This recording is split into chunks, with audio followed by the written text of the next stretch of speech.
அன்பார்ந்த எனது யூடியூப் நேயர்களே, நலமறிய ஆவல் எனது யூடியூப் சேனல் அத்தனையும் பார்க்குற நீங்கள் கொஞ்சம் சப்ஸ்கிரைப் பண்ணுங்கள், லைக் பண்ணுங்கள், ஆதரவு கொடுங்க. இந்த வீடியோ பார்க்கும் பொழுது ஸ்கிப் பண்ணாமல் முழுசாக பாருங்கள். கொஞ்சம் நம்மளதெல்லாம் ஒரு 20 நிமிஷம் உள்ள வீடியோக்கள் தான். இன்னும் ஒவ்வொருத்துலேயும் சொல்கிறேன். இப்போ இந்த வீடியோட தலைப்பு ஒன்று கொடுக்கலான்னு நினச்சேன், ஆனால் வேறு கொடுத்துருக்கேன். என்னென்னா, காதல் ப்ளஸ் மனைவி ப்ளஸ் சண்டை ப்ளஸ் சமாதானம், இப்படி கொடுத்துருக்குறேன். தலைப்பு என்னமோ அப்படி இருக்குது. இந்த வீடியோவை புதிதாக கல்யாணமாகும் ஆகியிருக்கிற ஜோடிகளுக்கும், கல்யாணம் செய்து கொள்ளப் போகின்ற ஜோடிகளுக்கும், நடுத்தர வயது தம்பதிகளுக்கும் நான் டெடிகேட் பண்ணுறேன். அவங்க அவசியம் பார்க்க வேண்டியது. ஏற்கனவே ஒரு வீடியோ போட்டிருக்கேன், 60 வயதில் அமைதியான தாம்பத்திய வாழ்க்கைன்னு. அதுக்கு நல்ல வரவேற்பு, நிறைய பேர் பார்த்து பாராட்டினாங்க. இதில் பார்த்தீங்கன்னா, சமீபத்தில் ஒரு எனக்கு பிடிச்ச பாடல் ஒன்று இளையராஜாவும் சித்ராவும் பாடியது என்று நினைக்கிறேன். கீதாஞ்சலிங்கிற படத்தில் முரளியும் அதில் அந்த பாட்டுக்கு ஆக்ட் பண்ணியிருப்பார். நான் ஒரு ஆங்கில இலக்கியம் படித்த ஸ்டூடெண்ட்டுன்னு உங்களுக்கு தெரியும். எங்களுடைய ஆங்கில இலக்கியத்தில் எங்களுக்கு கொஸ்டின்லாம் எப்படி இருக்குன்னா, இப்போ வேர்ட்ஸ்வர்த், ஜான் கீட்ஸு, இது போன்ற ஆங்கில புலவர்கள், கவிஞர்கள், அவங்க ஒரு பாட்டு எழுதியிருக்காங்க. அந்த பாட்டை எடுத்து அதை டிஸ்கஸ் பண்ணி விமர்சனம் மாதிரி எழுத சொல்லுவாங்க. அதான் கொஸ்டினாக இருக்கும் பரீட்சையில். போயங்கிற பேப்பரில் வேர்ட்ஸ்வர்த்தினுடைய டின்டன் ஆபே, அதில் அவருடைய ஃபீலிங்ஸ் என்ன, அவர் தன்னுடைய சகோதரியோடு எப்படி பகிர்ந்துக்கிறாரு, அதில் என்ன வெளிப்படுது, எக்ஸ்பிளிசிட்டாக என்ன இருக்குது அப்படிங்கிறத பற்றி டிஸ்கஸ் பண்ணுவாங்க. ஜான் கீட்ஸ் எடுத்தாங்கன்னா, நைட்டிங்கேலில் எம்பாம்டு டார்க்னஸ்ன்னு ஒரு வேர்டு வருது, அதை ஏன் அப்படி சொல்லியிருக்காரு, அதை பற்றி ஒரு குறிப்பு வரைக, இப்படி தான் கேட்பாங்க. அதனால் ஒரு பாட்டை டிஸ்கஸ் பண்ணணும் அப்படிங்கும்போது இந்த தலைப்பும் உள்ள விஷயங்களும் அதில் அடங்கிடுது. அதெல்லாம் ஸ்கிப் பண்ணாமல் பாருங்கள். அந்த பாட்டு என்னன்னா, ஒரு ஜீவன் அழைத்தது, ஒரு ஜீவன் துடித்தது, இனி எனக்காக அழ வேண்டாம், இங்கு கண்ணீரும் விழ வேண்டாம், உன்னையே என்னையே வாழ்கிறேன், உன்னையே என்னையே வாழ்கிறேன், ஒரு ஜீவன் அழைத்தது, ஒரு ஜீவன் துடித்தது அப்படின்னு இந்த பாட்டு பல்லவி சரணம்லாம் நல்லா போகும். நல்ல பாட்டு. இந்த பாட்டை பாடும்போது, இந்த பாட்டை நீங்கள் நல்லா டவுன்லோட் பண்ணி கேளுங்க, அமைதியாக ஹெட்ஃபோன் வச்சு கேளுங்க. ஒவ்வொரு கணவனும் தன் மனைவிக்கு இந்த பாட்டை டெடிகேட் பண்ணணும். அதே போல் ஒவ்வொரு மனைவியும் இந்த பாட்டை தன் கணவனுக்கு டெடிகேட் பண்ணணும். ஆச்சுங்களா? ஏன்னு கேட்குறேன்னா, இந்த பாட்டில் அவ்வளவு விஷயங்கள் இருக்கு. அதாவது, ஒரு ஜீவன் அழைத்தது, ஒரு ஜீவன் துடித்தது. இதுக்கு என்ன அர்த்தம்? சீன் எப்படி இருக்கணும், கதை எப்படி வரணும், கான்டெக்ஸ்ட் எப்படி இருக்கணும்? ஒரு ஜீவன் அழைக்குது. அது ஆணாக இருக்கலாம், காதலனாக இருக்கலாம், அல்லது காதலியாக இருக்கலாம், கணவனாக இருக்கலாம், அல்லது மனைவியாக இருக்கலாம். ஒரு ஜீவன் அழைக்கிறது, வா என்கிட்ட வந்துரு, என்னோட வந்து சேர்ந்துரு, பிரிஞ்சு இருக்காத, தனித்து இருக்காதன்னு. அந்த ஜீவன் துடிக்குது, நான் சேரணுன்னு தான் விரும்புகிறேன், உங்களோட சேர்ந்துக்கணுன்னு தான் விரும்புகிறேன், ஆனால் முடியலையே அப்படின்னு ஏதோ ஒரு கட்டாயத்தினால தடுக்கப்பட்டு வந்து சேர முடியாமல் துடிக்குது. இதுதான் ஒரு ஜீவன் அழைத்தது, ஒரு ஜீவன் துடித்தது. அப்ப அடுத்தது, இனி எனக்காக அழ வேண்டாம். இனி எனக்காக அழாத. ஏன் அழுகுற? No no cry, no tears, வேண்டாம். இங்கு கண்ணீரும் விழ வேண்டாம், உன்னையே எண்ணி நான் வாழ்கிறேன், சந்தேகம் வேண்டாம் அப்படின்னு ஆறுதல் சொல்கிறாங்க. கணவன் மனைவிக்கு சொல்லலாம், காதலன் காதலிக்கு சொல்லலாம், காதலி அப்படி ரிவர்ட்டில் போட்டுக்குங்க, வைசி வர்சா. அப்போது இது இந்த மாதிரி ஒரு சிச்சுவேஷன், இந்த மாதிரி ஒரு மனநிலை காதலர்கள்கிட்டே காணப்படும், உண்மையான காதலர்கள்கிட்டே காணப்படும். பிரிந்திருக்கக்கூடிய சூழ்நிலையோ அல்லது கல்யாணம் நடக்குமோ நடக்காதங்கிறதோ அல்லது ஊழல்னால ஒருத்தர் ஏதோ ஒரு காரணங்களால் பிரேக் ஆகிடுச்சின்னு சொல்கிறாங்க. அது மாதிரி உள்ள நேரங்களில் பிற்பாடு அவள் தனித்திருக்கும் போது ஒருத்தர் நினச்சி நம்ம தான் தவறு பண்ணிட்டோமோ, அவள்கிட்ட அப்படி பேசியிருக்கக்கூடாதோ, நம்ம தான் தவறு பண்ணிட்டோமோ, அவர்கிட்ட இப்படி சொல்லியிருக்கக்கூடாதோ அப்படின்னு நினச்சி அதனால் பிரிஞ்சு போயிட்டாரா, அதனால தான் ஃபாரின் போயிட்டாரா, இல்லை எங்கே இருக்காரு என்ன ஏதுன்னு துடிக்கிற நேரம். காதலில் பிரிந்திருந்து இரண்டு ஜீவன்கள் தவிக்கும் தவிப்பை அந்த பாட்டு வெளிப்படுத்துகிறது. இது கணவன் மனைவியில் இருக்குது. எத்தனை பேர் கல்யாணம் பண்ணிட்டு பிரிஞ்சு வாழ்கிறாங்க இல்லைங்களா? எத்தனை, நான் என்னோடய வக்கீல் தொழில் எவ்வளோ பார்க்குறேன், கோர்ட்டில் எத்தனை case, maintenance case, divorce case பார்க்குறோம். ஃபேமிலி கோர்ட்டு போய் பாருங்கள். அப்படி இதில் சரணத்தில் ஒன்று வருது, அதில் ஆண் பாடுறாரு, முல்லைப்பூ போலே உள்ளம் வைத்தாய், முல்லை உள்ளே வைத்தாய் ஹோ அப்படின்ட்டு. இதில் பாருங்கள், முல்லைப்பூ போலே உள்ளம் வைத்தாய். காதலியை பார்த்தா மனைவியை பார்த்தா சொல்கிறார். முல்லைப்பூ எப்படி இருக்கும்? White, pure white. அது தண்ணியில் இருக்கும். அது சந்திரனை கண்டு தான் மலரும். குளிர்ச்சி, அப்படி குளிர்ச்சியாக இருக்கும். தாமரை சூரியனை கண்டு, அது ஹீட்டு வேணும். இது சந்திரனை கண்டு மலரும், இரவில் மலரும். காதலன் காதலி கணவன் மனைவிக்கு எப்போ? மாலை மயங்கும் பொழுது தானே, மாலை மயக்கும் மாலை பொழுதே வருகிறதெல்லாம் அந்த மாலை நேரங்களில் தானே கணவன் மனைவிக்கு உகந்த நேரம். மாலை பொழுதின் மயக்கத்திலே நான் மயங்குகிறேன் தோணி அப்படின்னு அவர் வருவார் என்று காத்திருந்தேன்னு. அப்போ முல்லைப்பூவை தான் இங்கே உதாரணம் வைக்கிறார் கவிஞர். முல்லைப்பூ போல் அவள் உள்ளம் வெண்மை, அது புரியுது உனக்கு, அப்புறம் ஏன்டா பிரிஞ்ச அப்படின்ட்டு.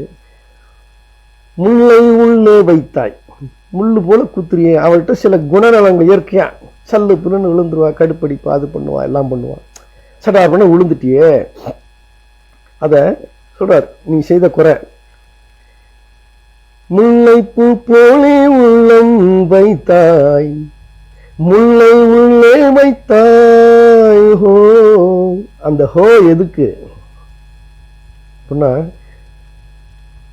முல்லை உள்ள வச்சிட்டியே பாவி செருக்கி அப்படின்னு சொல்லிட்டு ஹோ போடா ஹோ, அந்த போடா போ, எல்லாம் இருந்து என்ன, தன்னிலவை போன்று முல்லை பூவை போன்று வெண்மையாகவும் பரிசுத்தமாகவும் குளிர்ச்சியாகவும் இருந்ததெல்லாம் என்ன, முல்லை வைத்து விட்டே அம்மா, சொல்லை வைத்து விட்டாயே, கடும் சொல்லை வைத்து விட்டாயே, கடுஞ்சொல் பேசி விட்டாயே, போடா.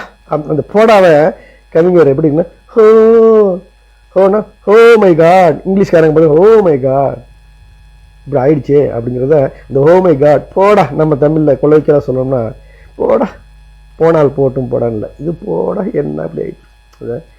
முல்லைப்பூ போலே உள்ளம் வைத்தாய், முல்லை உள்ளே வைத்தாய் ஓ அப்படி ஹோ. அந்த ஹோ இருக்கிறதா இல்லை சிறப்பு அப்படி. அதுக்கு அந்த பெண் சொல்றா, அவ என்னை கேளாமல் கண்ணம் வைத்தாய், நெஞ்சில் கண்ணம் வைத்தாய். அவ கண்ணம் வைத்தாய் ஹோ, அவளு ஹோ போடுறான். கண்ணம்னா செவுத்துல கண்ணம் போட்டு திருட உள்ள நுழையிறான் பாருங்க வீட்டுக்குள்ள. அதே போல இவளுடைய இதய குடிலுக்குள்ளே, இதய அரமனைக்குள்ளே, இதய வீட்டுக்குள்ளே அவன் கண்ணம் வைத்து விட்டான். அவளுக்கே தெரியல. ஆனா திருடன் என்ன நமக்கு தெரியுமா? ஓனருக்கு தெரியுமா? ஓனருக்கு தெரியாது. என்னை கேளாமல் என்ன கண்ணம் வைத்தாய், நெஞ்சில் கண்ணம் வைத்தாய், என் நெஞ்ச வீட்டில் குடி வந்து விட்டாயடா திருட்டு பயலே, உன்னை மறக்க முடியடா அப்படின்னு அவன் தவிக்கிறான். அதுக்கு ஒண்ணு இவர் சொல்றாரு, நீ இல்லை என்றால் என் வானில் என்றும் பகல் என்று ஒன்று கிடையாது. அப்படி எப்படி நான் உள்ள வந்துட்டேன் நீ சொல்ற, எனக்கு எப்படி தெரியுமா இருக்கு? நீ இல்லைன்னு இப்போ போயிடுச்சுன்னா இந்த வானத்துல பகலே கிடையாது, வெளிச்சமே, வாழ்வே இருந்து போச்சுப்பா, பகலென்ற ஒன்று கிடையாது. நீ இல்லை என்றால் என் வானில் என்றும் பகல் என்ற ஒன்று கிடையாது அப்படின்னு. அப்போ இருள், நீ இல்லாத வாழ்க்கை இருள்ல தவிப்பேன். ஒளிமயமான வாழ்க்கை இல்லை, ஒளிமயமான எதிர்காலம் என் கண்களில் தெரிகிறதுன்னு அப்ப பச்சை விளக்குல போடுவாங்க. அந்த மாதிரி தெரியாது, இருண்டு போச்சு. அதுக்கு அவ சொல்றா, அன்பே நம் வாழ்வில் பிரிவென்பதில்லை, ஆகாயம் ரெண்டாய் உடையாது. ஏன் அப்படி நினைக்கிற பேல என் செல்லம்? நம் வாழ்வில் பிரிவென்பது கிடையாது மச்சான், மாமா. ஆகாயம் ரெண்டா உடையுமா, ரெண்டா பிரியுமா? பிரியாது. நம்ம ஒற்றுமையா இருக்கும். நம்ம ஒரு ஆள் தான், நம்மளை பிரிக்கவே முடியாது, ஆகாயத்தை பிரிக்கவே முடியாது. அர்த்தநாரீஸ்வரமா இடமொரு வாகனம் ஒன்றிட்டோம். ஏன் நீ கவலைப்படுற? அதுக்கு உடனே ஒரு சந்தோஷம் வந்துருக்கு இருக்கு. அது சொல்றாரு, இன்று காதல் பிறந்த நாள் நம் வாழ்வில் சிறந்த நாள் அப்படின்னு. அதாவது இன்று நம் காதல் பிறந்த நாள், நம் வாழ்வில் சிறந்த நாள். இன்று காதல் பிறந்த நாள். அப்ப முதல்ல காதலிக்கலையா? காதலிச்சிருந்தாலும் பிரிஞ்சு போயிட்டாங்க, மறுபடியும் சேர்றாங்க. புதிய காதல், புதிய ரத்தம் பாய்ச்சப்படுகிறது. இன்று என் காதல் பிறந்த நாள் நம் வாழ்வில் சிறந்த, இது என் காதல் பிறந்த நாள் நம் வாழ்வில் சிறந்த நாள். இன்று நம் காதல் பிறந்த நாள்னு சொல்ல, நான் உணர்ந்துட்டேன் என் காதலை. இன்று அது இன்று என் காதல் பிறந்த நாள் நம் வாழ்வில் சிறந்த நாள் அப்படின்னு. என் காதலை உணர்ந்துட்டேன், இனி நமக்கு சிறந்த நாள் தான் எல்லா நாளும் அப்படிங்கிறார். அதுக்கு அவன் உடனே போயிட்டா. மணமாலை சூடும் நாள் பார்க்கவே. சரி, ரைட்டு, முடிஞ்சு போச்சோ, புரிஞ்சுக்கிட்டோம். பிரிஞ்சிருந்தோம், பிரேக்கப்ல இருந்தோம், இப்போ மறுபடியும் ஒன்றா சேர்ந்துட்டோம். மணமாலை சூடுவோம், கல்யாணம் பண்ணிக்குவோம், முடிவுக்கு வந்துடுறாங்க. எப்படி பாருங்க, காதலனும் காதலையும் அப்படி பிரேக்கான காதலுக்கு இந்த பாட்டு. ஏன் இது திருமணமாகி காதலிக்கிறாங்க இல்லையா, புதுமண தம்பதிகள், அவங்களுக்குள்ளேயும் பிரேக் வருது. கல்யாணம் ஆகி ஒரு வருஷத்துக்குள்ளேயே, ஒரு குழந்தை பிறக்கிறதுக்குள்ளேயே பிரிஞ்சிடுறாங்க, பல பிரச்சனைகள். அப்படிங்கும்போது இந்த பாட்டை டெடிகேட் பண்ணுங்க, இந்த பாட்டை கேளுங்க. அப்போது உங்களுக்கு மனம் பக்குவப்படும். அதுக்காக இந்த பாட்டை எடுத்து இன்னைக்கு கொஞ்சம் டிஸ்கஸ் பண்ண, லிட்ரரியாக டிஸ்கஸ் பண்ணேன். It is a review. இதில் இன்னும் பார்த்தீங்கன்னா அடுத்ததில் வர்றாரு,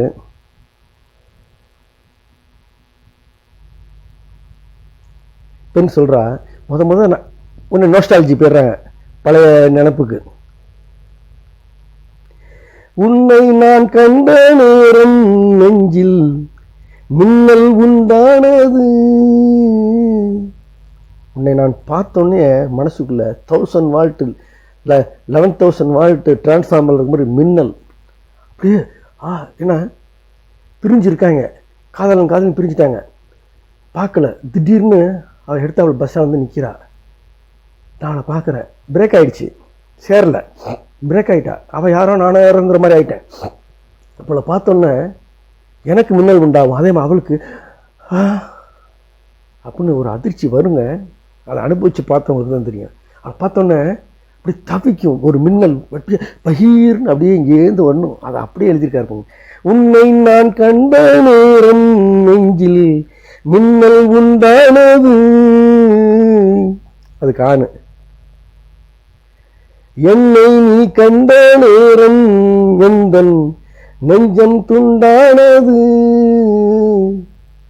என்னை நீ கண்ட நேரம் உனக்கு மின்னல் உண்டாயிடுச்சுடி, எனக்கு இங்க ரெண்டாவது பொழந்துருச்சு, ரெண்டா போயிட்டேன் போ அப்படின்னு. எப்படி ஒரு காதல் உணர்வு. அப்ப அதை வெளிப்படுத்தாரு.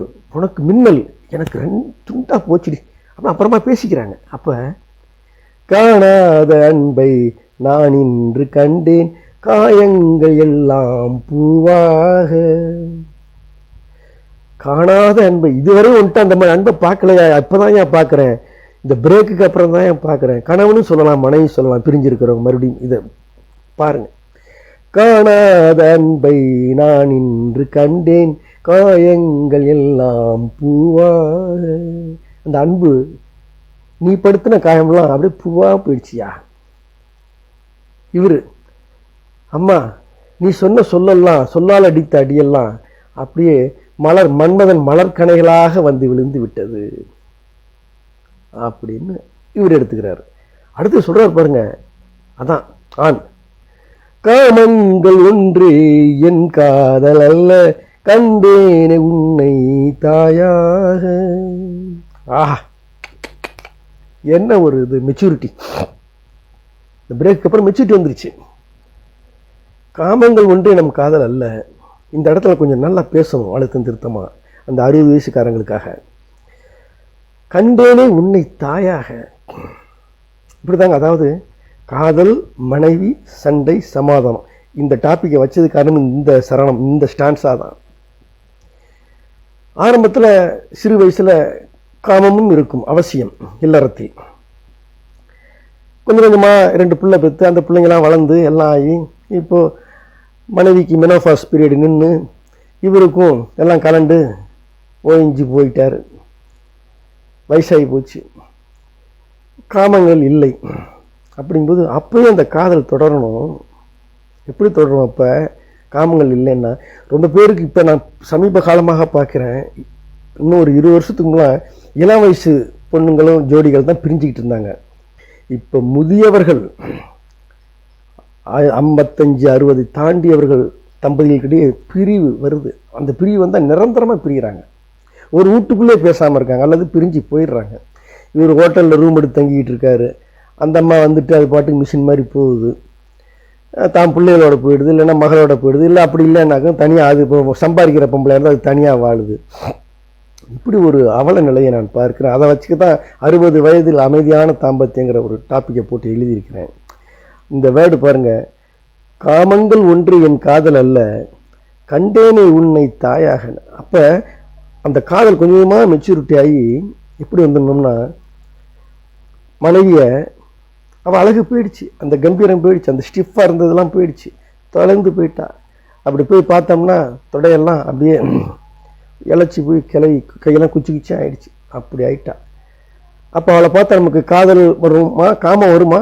வராது இல்லைங்களா? அப்போ என்ன நினைப்போம்? பல பேருக்கு அந்த எதிர்பார்ப்பு, ஆணுக்கு அந்த எதிர்பார்ப்பு இருந்தாலோ அல்லது பெண்ணுக்கு அந்த எதிர்பார்ப்பு இருந்தால் பிரேக் வருது. அப்போ என்ன ஆகணும்? தாயாக கணவன் மனைவியை பார்க்கணும், மனைவி தன் கணவனை தன் சேயாக குழந்தையாக ராசா அப்படின்னு. சிவாஜி கணேசன் பாட்டில் ஒரு பாட்டில் வரும், அந்த பாட்டு மறந்து போச்சு அடிய வரிகள். என்ன ஐயா என்று அழைப்பேன், அம்மா அம்மா என்று அழைப்பேன், உன்னை மடியில் போட்டு புள்ள மாதிரி தாளாட்டுவேன். அந்த பாட்டு நல்ல பாட்டு, அது பழைய காலத்து பாட்டு. அதை தான் இதை மாற்றி அழகாக சொல்கிறாங்க. அப்போ இதை சொன்னோன்னா இதுதான் இந்த மெச்சூரிட்டி வரணும். வயசாக அந்த மெச்சூரிட்டி வரணும். அதுக்கு எப்படி வருங்கிறத பின்னாடி சொல்கிறேன். அடுத்த அந்த பொண்ணு சொல்கிறேன், மழை மேகம் பொழியுமா, நிழல் தந்து விலகுமா. மழை மேகம் பொழியுமா, கருணை மலை, காதல் மலை, காமத்தை விட்டு தெலுங்க, காதல் மலை, அன்பு மலை, பாச மலை பொழியுமா. சரி, அப்படி இல்லைன்னு நிழலாவது தருமா, நிழல் தந்து விலகுமா அப்படின்னு மினிமம் ரிக்வெஸ்ட், மினிமம் டிமாண்டை கேட்குறா. எப்படி பாருங்க கவிஞர். அதுக்கு அவரு இனிமேலும் என்ன சந்தேகமா, என்ன இன்னும் சந்தேகமா ஓடி அப்படிங்கிறார். அப்படி சொல்லிட்டு மறுபடியும் அந்த பல்லவிக்கு வந்துடுறாங்க, ஒரு ஜீவன். அப்போ அருமையான பாட்டுங்க இது. இப்போ தலைப்புக்கு வருவோம். காதல், மனைவி, சண்டை, சமாதானம். முதல்ல எல்லாருக்கும் காதல் அமைஞ்சு காதல் கல்யாணம் அமையறதில்ல. சில பேருக்கு அமையுது, சில பேரும் பெரும்பாலானவர்களுக்கு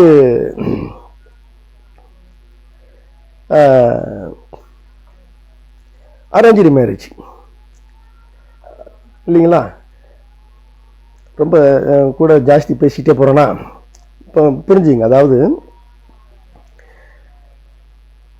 காதலிச்சு தான் கல்யாணம் பண்ணிக்கணும் இல்லை,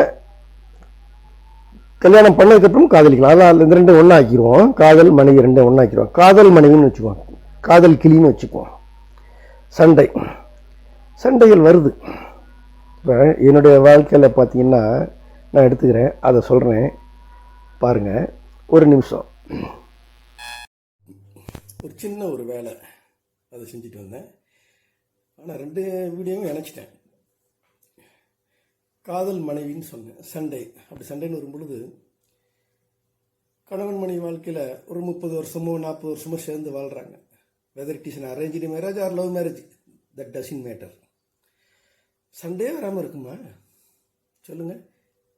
அப்படி எப்போ பார்த்தாலும் காதல் மொழியோடு அம்மா அம்மா, அவங்க ஐயா வாங்க ஐயா அப்படி சாப்பிடுங்க ஐயா, அவங்க அப்படியே தாங்கிக்கிட்டே இருப்பாங்களா? அப்படி எதிர்பார்த்தா அது முட்டாள்தனம் இல்லை சொல்லுங்கள்? சிவாஜி கணேசன் படத்தில் சரோஜா தேவி அவங்களும் பாலும் பழத்தில் அப்படி பிணைஞ்சிக்குவாங்க, அப்புறம் அவங்களே பிரிஞ்சிடுறாங்க. லைஃப்பில் அது மாதிரி எதிர்பார்க்க முடியாது. சச்சரவுகள் வரும். டே டு டே லைஃப்பில், டெய்லி ரொட்டீன் லைஃப்பில் டெய்லி டியர் அண்ட் வேர் அப்படின்னு வரும் ஜட்ஜ்மெண்ட்டில். டியர் அண்ட் வேர் அதை வந்து பெருசுப்படுத்தக்கூடாது அப்படின்னு ஜட்ஜஸ் எழுதுவாங்க. அந்த what is the tear and wear daily ரொட்டீனில் சின்ன சின்ன விஷயங்கள். பிரிந்து போவதற்கு 1000 காரணங்கள் இருக்கலாம், ஆனால் பிரிந்து விடாதீர்கள். சேர்ந்து வாழ ஒரே ஒரு காரணம் இருந்தால் அதை பிடிச்சிக்குங்க, அதை மனசில் வச்சுக்கிட்டு சேர்ந்து வாழுங்க, பிரியாதீங்க. இது வந்து என்னுடைய அனுபவத்தை நான் சொல்கிறேன். சில பேர் சொல்லுவாங்க நம்ம பர்சனல் லைஃப்லாம் பேசிக்கிட்டு. நான் பேசுவேன்.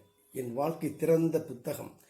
காந்திஜியுடைய சத்திய சோதனை மாதிரி தன்னுடைய வாழ்க்கை திறந்த புத்தகமாக்கினார். தன்னுடைய அசிங்கமான பகுதிகளை கூட ஓப்பனாக சொன்னார். அப்பேற்பட்ட ஒரு துணிச்சல், ஒரு தைரியம், ஒரு ஓப்பன் ஹார்ட்டட் காந்தியை தவிர வேறு யாருக்கு வராது மட்டும் இல்லை, எனக்கு உண்டு. ஓரளவுக்கு ஓப்பன் ஹார்ட்டடாக சொல்கிறேன். என்னுடைய உறவினர்களுக்கு தெரியும், நெருங்கிய உறவினருக்கு. அவர் கொஞ்சம் ஓப்பன் ஹார்ட்டு, கொஞ்சம் வெள்ளை மனசு, கொஞ்சம் வெகுளி மாதிரி எது மனசில் வச்சு பேச தெரியாதுங்கிறது எல்லாரும் புரிஞ்சிச்சிருப்பாங்க. சில பேர் இருக்காங்க, கொஞ்சம் சைடில் போகிறேன், சில பேரை குறிக்கும்போது எதையுமே மனுஷன்ட்டேருந்து வாங்கவே முடியாதுங்க. மூச்சு விட மாட்டான். எவ்வளோதான் நெருங்கி நீங்கள் ஃப்ரெண்டாக பழகினாலும் சரி தான், உயிருக்குறாக பழகினாலும் சரி தான், உங்களுடைய மேட்ரு எவ்வளோ வேணும் அவர்கிட்ட ஓப்பனாக பேசலாம். அவர் தான் மேட்ரு மட்டும் மூச்சு விடவே மாட்டார். நண்பர்கிட்ட மட்டும் இல்லை, நெருங்கிய சொந்த பந்தம், நெருங்கிய ரத்த சொந்த பந்தங்கள்கிட்ட கூட சொல்லிக்க மாட்டாங்க. என்ன அப்படியே போகிறோம், என்ன வீடு நல்லா கட்டிட்டீங்க போல் இருக்க, நம்ம போயிருப்போம் 2-3 வருஷம் கழிச்சு, கட்டிட்டேங்க நல்லா இருக்கு பரவாயில்ல, எவ்வளோ ஆயிருக்கும் ஒரு அப்படின்னா தெரியல இவர் தான் செலவு பண்ணி கட்டியிருப்பார். ஒரு குத்து நம்ம என்ன 20,00,000 2,000 28,000 காசுன்னு நம்ம கேட்குறோமா? ஒரு 20 லட்சம் ஆகிடுச்சிங்க நெருக்காது. ஒரு 20 லட்சம்னா ஒரு 5 லட்சம் சேர்த்து சொல்ல தெரியலை அப்படிமா. அது கடந்துட்டு போகுது. ஒரு சின்ன பொருள் வாங்கியிருப்பாங்க வீட்டில், என்ன எனக்கு இந்த பொருள் நல்லா இருக்குது, இந்த ஃபோன் நல்லா இருக்கு, என்னன்னு எங்கே வாங்கினீங்க? அங்கே வாங்க, நல்லா இருக்கேன், என்ன விலைன்னு? அது என்னங்க நீங்கள் வேறு, அது பில்லை தான் பார்க்கணும், அதை கூட சொல்ல மாட்டாங்க. சில பேர் இருக்காங்க, என்னங்க இப்படிலாம் இருக்காங்க, நான் கண்ணால் பார்த்துருக்கேன். நல்ல விஷயங்களை கூட பகிர்ந்துக்க மாட்டாங்க, அப்படியே மூடி மறைச்சிக்குவாங்க. அப்படி நெருங்கிய உறவினர்கள் அப்படி இருக்காங்க. எந்த விஷயத்தையும் வெளில விட மாட்டாங்க. கேட்டால் ஃபேமிலி ரகசியம்பாங்க. என்ன ஃபேமிலி ரகசியமாக தெரில, இராணுவ ரகசியமானு மறைக்க வேண்டியதை மறைக்கலாம். இப்போ வீட்டில் வந்து ஒரு மிகப்பெரிய பிரச்சனையாக, ஒரு பெரிய அவமானம் ஏற்பட்டு போச்சுன்னா எல்லா நண்பர்களையும் கூப்பிட்டு வச்சு பேசிக்கிட்டு இருக்க முடியாது. ஆனால் நெருங்கிய உறவினர்கள்ட்ட சில பேர்கிட்ட சொல்லி மனசை ஆற்றிக்கிறதுக்காகவோ அல்லது ஏதாச்சும் சொல்யூஷன்ஸ் தீர்வு காண்பதற்காகவோ சொல்லலாம். அதில் தவறே எதுவும் இல்லை. ஆனால் சில பேர் அப்படி இருக்காங்க. அது ஒரு நல்ல குணமாக நான் கருதவில்லை. ஒரு நண்பர், ஒரு நெருங்கிய உறவினர், அவருக்கு கிஃப்டாக ஒரு பெரிய ஒரு விலை மதிக்க முடியாத ஒரு பொருள் கிடைச்சிது ஒரு தேர்ட் பர்சன்ட்டேருந்து. நான் உட்காந்துருக்கேன், அவர்கிட்ட டெய்லி தான் போகிறேன், அடிக்கடி பழகிறேன் கூட சொல்லவே இல்லைங்க மனுஷன். கிஃப்ட் கொடுத்தவர்கிட்ட சொல்கிறாரு, உங்கள் நெருங்கிய உறவினர் அவருக்கு சொல்லி கொடுத்துருப்பேன். இல்லை என்னடா இதை கூட இதில் என்ன நம்மள பொறாமப்பட போகிறோமா? இல்லை நமக்கு வர வேண்டிய பங்கு அவருக்கு தட்டிட்டு போட்டான்னு பொறாமப்பட போகிறோமா? இதை கூட மறைக்கிறாங்களே. அவர்கிட்ட மறுபடியும் பழகிறேன் கண்டுக்கவே இல்லை. ஆனால் அந்த கொடுத்தவரன் மூலியமாக தெரிஞ்சு போச்சு, எனக்கு தெரிஞ்சிருச்சுன்னு ஒன்றும் இல்லை, கொடுத்தாரு அது ஒன்றும் எனக்கு ஒன்றும் திருப்தி இல்லை. இதெல்லாம் பேச்சா இது சொல்லுங்கள்? சில பேர் இப்படி இருக்காங்க. அதனால் அந்த மாதிரியும் இருக்கக்கூடாது ரொம்ப ஓவராக. அது அவங்கள்ட்டலாம் நம்ம ஜாக்கிரதையாக இருக்கணும். கன்னிங்னஸ் என்ன அது மாதிரி ஆட்கிட்ட. சரி, நம்ம டாபிக் ஒரு சைடில் போயிட்டு திரும்பி வர்றேன். பிரிந்து போவதற்கு 1000 காரணம் இருக்கலாம், சேர்ந்து வாழ ஒரு காரணம் தான், அதை பிடிச்சிருக்கோன்னு சொல்லியிருக்கேன். என் வாழ்க்கையில் பார்த்தீங்கன்னா காதல் கல்யாணம்னா என் சொந்த பந்தம், அது ஒரே கேஸ்ட்டுக்குள்ளேயே பழக்க வழக்கத்தில் காதல் ஏற்பட்டு போச்சு. அப்புறம் திருமணம் ஆயிடுச்சு வச்சுங்க. இப்போ நாங்கள் காதல்லாம் அப்படி ஒரு நாங்கள் லவ்லாம் ஒரு உண்மையான லவ் அப்படி பண்ணுவேன் தீவிரமாக. என்ன, ஐ எம் கிரேட் லவர், இந்த வேர்ல்டு ஃபேமஸ் லவர்னு ஒரு படம் வந்ததில்ல, அது மாதிரி ஐ எம் கிரேட் லவர்னு ஏற்கனவே அதை வேறு மாதிரி சொல்லிட்டு இருப்போம் முன்னே. ஐ எம் கிரேட் லவர்னு வேர்ல்டு ஃபேமஸ் லவர் இல்லையா எனக்கு தெரியாது. ஆனால் எங்கள் ஏரியா ஃபேமஸ் லவர் ஆகிட்டோம் நாங்கள். திருமணத்திற்கு பிறகு டெய்லி எலியும் பூனையும் தான் நாங்கள். அப்போ நான் சொல்கிறேன், நாங்கள் பிரிந்து போவதற்கு 1000 காரணங்கள் இருக்கிறது. டிவோர்ஸ் வாங்கிறதுக்கு 1000 காரணம் இருக்குது. ஆனால் சேர்ந்து வாழ்கிறதுக்கு ஒரு காரணத்தை வச்சுட்டு வாழ்ந்தோம். அந்த ஒரு காரணம் என்ன தெரியுங்களா? பிரிஞ்சிருந்தோம்னா, ஒரு 10 நாள் பிரிஞ்சிருந்தோம்னா என் மனைவியால் என்னை விட்டு பிரிஞ்சிருக்க முடியாது. நான் என் மனைவியை பிரிஞ்சு என்னாலையும் இருக்க முடியாது. நான் பிரிஞ்சு என் மனைவி பிரிஞ்சிருக்கும்போது நான் செஞ்ச தப்பெல்லாம் நினச்சி பார்ப்பேன். என் மனைவி நினச்சி பார்க்குதா இல்லைன்னு தெரியாது.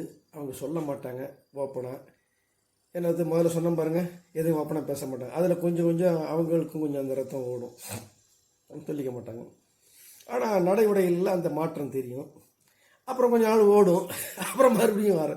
ஆனால் சண்டை சிச்சர்லாம் பார்த்தீங்கன்னா ஆரம்ப காலகட்டத்தில் மிகப்பெரிய காரணங்களுக்கு. ஆனால் வரதட்சணை கொடுமை, காசு அந்த மாதிரிலாம் இல்லை எதுவும். இப்போது அது மாதிரி என்னுடைய ஜாதகம்னு நான் எடுத்துக்கிட்டேன். ஏன்னா எனக்கு 7ல் சனி, என் மனைவிக்கு 8ல் சனி. அது மாதிரி அது கடகலக்கணக்காரங்களுக்கு அமைதியான திருமண வாழ்க்கை அமையாது என்பது பொது கருத்து ஜாதகர்கிட்டே. அது நிறைய இடத்துல நான் பார்க்குறேன். சரி, ஜாதகம் வேணாம். நிறைய சட்டை சச்சரவுகளுமாக தான் காலத்தை கழித்திருக்கிறேன். அதை சொல்லிக்கொள்ள நான் வெட்கப்படவில்லை, வேதனைப்படுகிறேன்.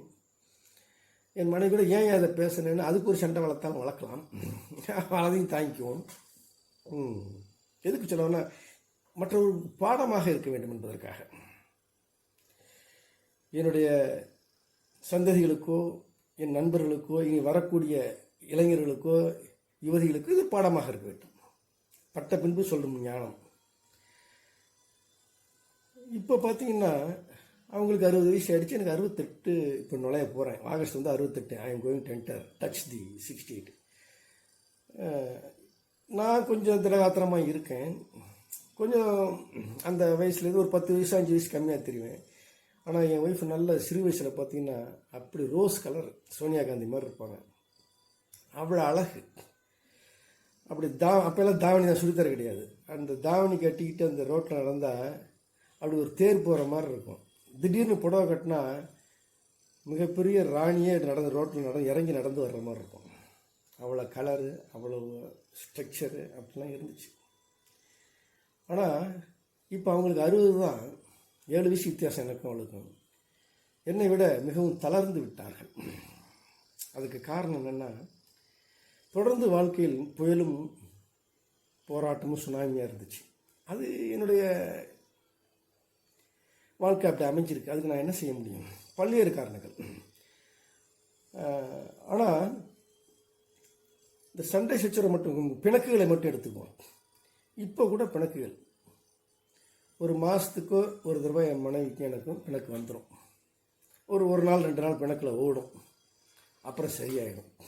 நான் கூட வேடிக்கையாக சொல்லுவேன், ஆரம்பிச்சிட்டியா, 1 மாதம் ஆச்சா, அதானே போன மாதம் காலத்தில் குறித்து கூட வச்சுருப்பேன் அது சண்டை போட்ட தேதியை.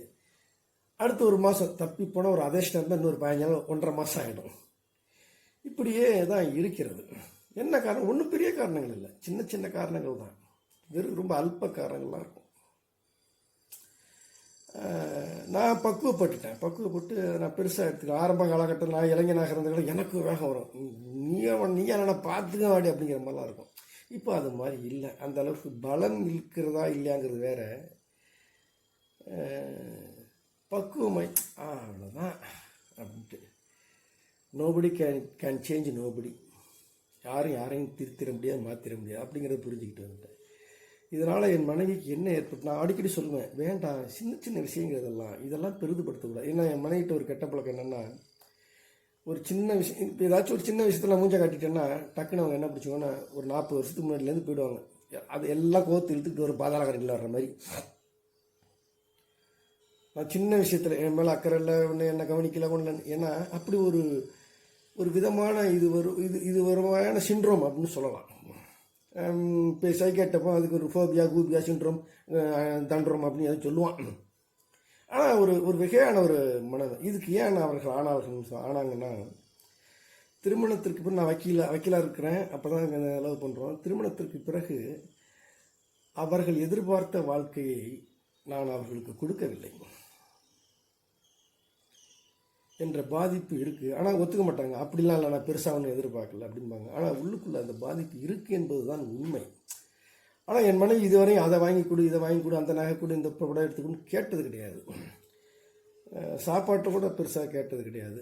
அப்படி இருக்கும்போது உன்கிட்ட என்னை எதிர்பார்த்து அது எதிர்பார்ப்பு கிடைக்கலன்னா நான் இப்படி ஆகிட்டேன் அப்படின்னு இல்லை. ஆனால் அவங்களுக்கே தெரியாது. அதுக்கு பிறகு தான் சிண்ட்ரோம், அவங்களுக்கே தெரியாமல் பாதிக்கும். அதுதான் மனநோய். எதனால் பாதிப்புன்னு தெரிஞ்சிட்டா தான் ரிலீஃப் கிடச்சிருமே. அது மனநோய் அல்ல, அது குழப்பம் தெளிவடைஞ்சிடும். இதனால தான் பாதிப்பு அவங்களுக்கே தெரியல. அதுக்கு பேர் தான் சிண்ட்ரோம், அதுதான் மனநோய். பைத்தியத்துக்கு தான் பைத்தியம் தெரியுமா? ஆனால் என் ஒய்ஃபை பைத்தியம்னு சொல்லலை, உதாரணத்துக்கு சொல்ல.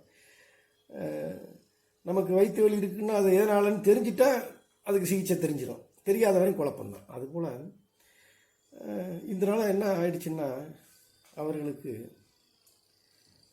சில க்ரானிக்கல் டிசீஸ், சுகர் வந்துச்சு, டென்ஷன் சுகர்னால் பித்தப்பையில் கல் ஃபார்ம் ஆகிடுச்சு, அல்சர்,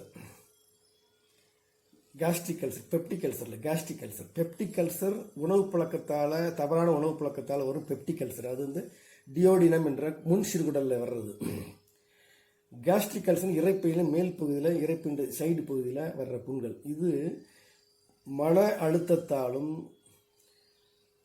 துக்கத்தாலும் கோபங்கத்தை அடக்குவதாலையும் இந்த வேகஸ் நரம்புங்கிறது பாதிக்கப்பட்டு இந்த புண்ணு உண்டாகும். அதுக்கு ஒரே இதுன்னா, காரத்தை கம்மியாக சாப்பிடணும், கொள்ளணும். புண்ணு வந்துட்டா மனத்தை அமைதியாக வைத்துக் கொள்ளணும். சாந்தமும் லேது சௌக்கியமும் லேதுன்னு திருவையார் தியாகையர் பாடுவார். ராமா சாந்தமும் லேது சௌக்கியம் லேதுன்னு. Peace of mind, a sound mind in a sound body அப்படின்னு சொல்லுவாங்க. அதனால் இப்போ அவங்களுக்கு அந்த இதெல்லாம் வந்துருச்சு. வந்ததுக்கப்புறம் தான் அவங்களுக்கு இப்போ கொஞ்சம் ஃபீலிங் தெரியுது, ஓ நம்ம தப்பு செஞ்சிட்டோன்னு. நான் ஒவ்வொரு தடவை சொல்லுவேன், உன் உடம்புக்கு சரி வராது, பாதிக்கப்படும். கேட்க மாட்டாங்க. ஒவ்வொருத்தர் இயல்பு அவ்வளோதாங்க. அதுக்காக நம்ம அவங்கள விட்டு பிரியணும், விளக்கணும், பாசம் இல்லை, அன்பு இல்லை அப்படிலாம் சொல்லக்கூடாது. அதான் இந்த பாட்டு. ஒரு ஜீவன் துடித்தது, ஒரு ஜீவன் அழைத்தது, இனி எனக்காக அழ வேண்டாம், இங்கு கண்ணீரும் விழ வேண்டாம். இல்லைங்களா? அந்த பாட்டை மறுபடியும் கேளுங்க. இளையராஜாவும் சித்ராவும் பாடியதை. நான் இந்த தலைப்புக்கும் அதுக்கும் எவ்வளோ பொருத்தங்கிறது தெரியும். அதை உணர்ந்துக்கிட்டு எல்லாரும் இந்த பாட்டை உங்களுடைய மனைவிக்கோ காதலிக்கோ டெடிகேட் பண்ணுங்கள். நானும் இந்த வீடியோவை என் மனைவிக்கு டெடிகேட் பண்ணுறேன். நன்றி, வணக்கம் நேயர்களே.